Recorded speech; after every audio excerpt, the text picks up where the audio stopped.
Welcome to my YouTube channel, guys.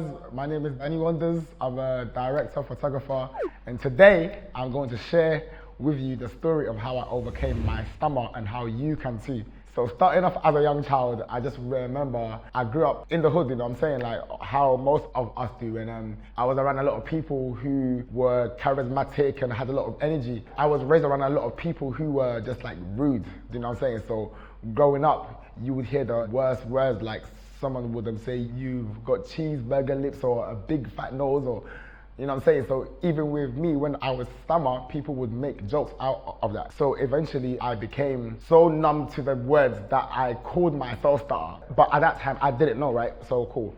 I called myself that, and then a lot of people started to refer to me as stutter, and then the bad words went down.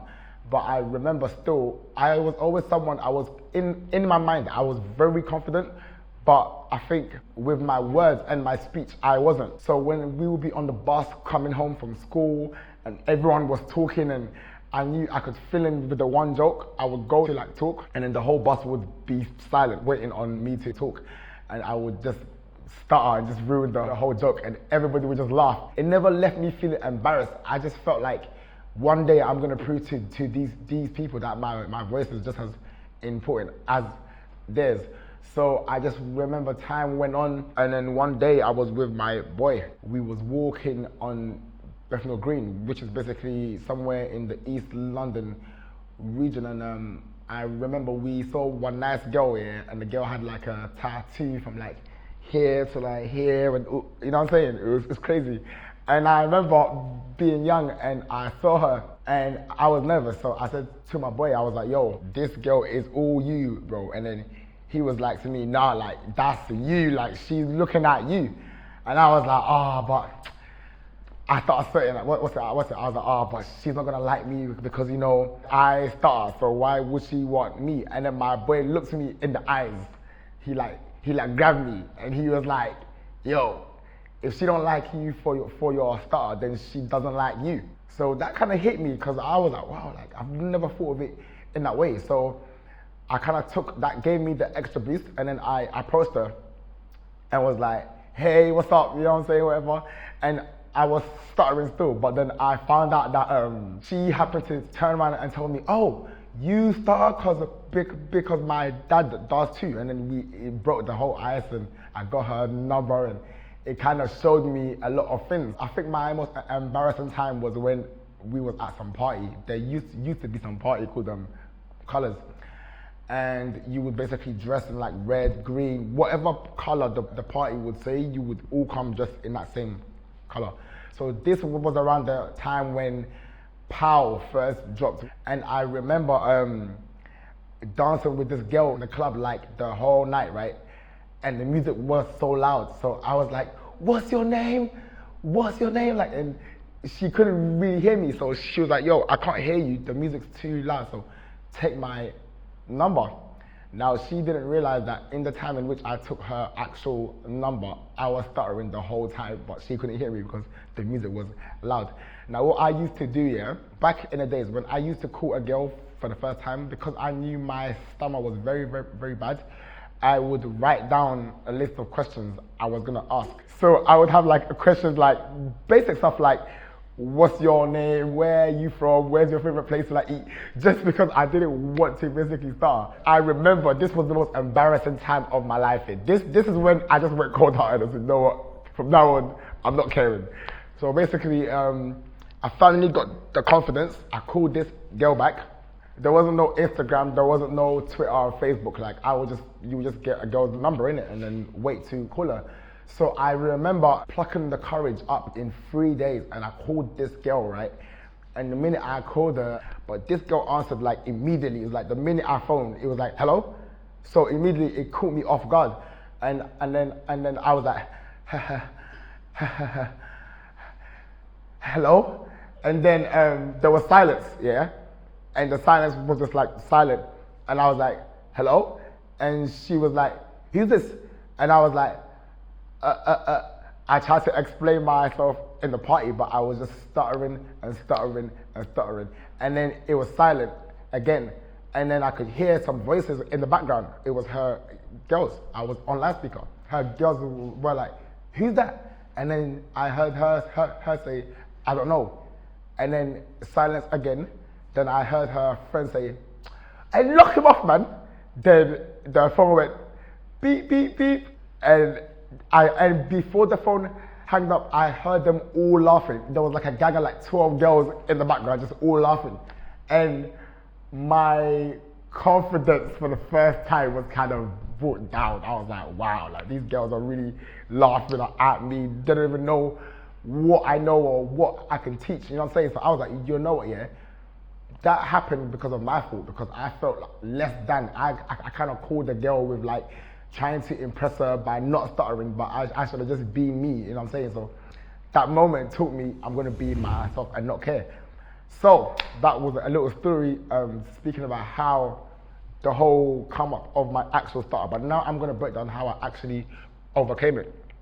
So initially, most people would say, did you go to speech therapy, or you know, like how do you go from someone who stutters, who's shy, to speaking on stage in front of 1,000 people, or being a director where you have to speak to people live, you know what I'm saying? And how do you go from that? And it's more like, I use my stutter as a way to stand out. Everybody has things that hold them back, but what holds you back really and truly is your mindset.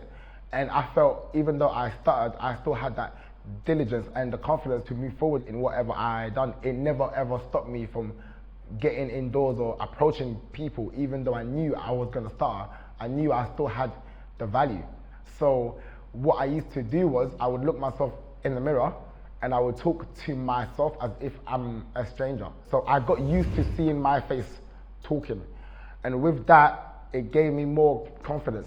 Another thing I done too, number 2 step, was I would literally approach the hottest girls outside. Like, I don't care how fine they are, I would make it my aim to approach the hottest girls, because I felt like a girl that's very nice would make me nervous. So if I can approach her and overcome that, then I'll gain more confidence. Whether the girl gave me her number or not, it wasn't for that. It was more for an experiment for myself to build upon my confidence. Whatever guys who I looked at and I thought I respected them, I would approach them too and try to pitch myself in what I can bring them and so and so. Within all that process, a lot of people like me would have continued to stay at home and call themselves an introvert, but I never allowed no labels to hold me back. The last time I got tested for my stammer was when this was in 2015, when I started my company. I went to a media production studio. I wanted to be a part of this job like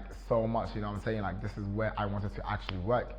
And I remember coming and asking them, like, can I please work here? I want to be a director on the company. And the guy was like to me, yeah, your work is all right, but I don't see you being a director. I see you being an editor, because you have a stammer. Like, how are you going to talk to a crowd of X amount of people? And I kind of felt like, no, like, it doesn't matter if I stammer. Like, you can't tell me what I can do with my life. And I think that's the key. Like, whoever stammers, you have to know that what you see for yourself in your head when you think, your thoughts are not stammering. So you need to kind of get that out through your actions and practicing, being calm. Do you know what I'm saying? Like, and it's your mindset that gets you out of that. Because, as I said, I went to speech therapy. I had the least stammering problem amongst all the people who were there. Some people stammered with their face. Like, they would say a word and they have to stick their tongue out, or they'll have to hit the chair to get words out, or it was crazy. And that moment kind of humbled me to be like, why am I complaining about this stutter? That, yeah, maybe my words are, you know, they get a bit repeated on certain times when I'm nervous or not, like how I'm speaking now, but that doesn't define me, you know. If I'm able to still get the message across in which I'm trying to say, then the world will soon enough understand me. As long as I understand me, I can speak in a way in which people won't even realize I have a stutter, because I'm confidently speaking. Because I knew a lot of people who were born who didn't have any stutter. I had a lot of friends who didn't have no stutter and they were shy to just talk. Whereas me, I had a stutter and I wasn't shy to talk. So it was about crossing the two and realizing my worth in order to get my voice out there. So I hope this episode helps somebody. I don't know how well I've done. This is actually the first episode I've ever filmed. I don't know what the order is gonna come out in, but yeah, this is it. How I overcame my stutter. Hit the like button, subscribe to the channel. I'm gonna be doing a lot more of this kind of content. I'm the man behind all the content which you see on the channel, and I'm looking forward to building my team and growing with you guys. So until next time, peace.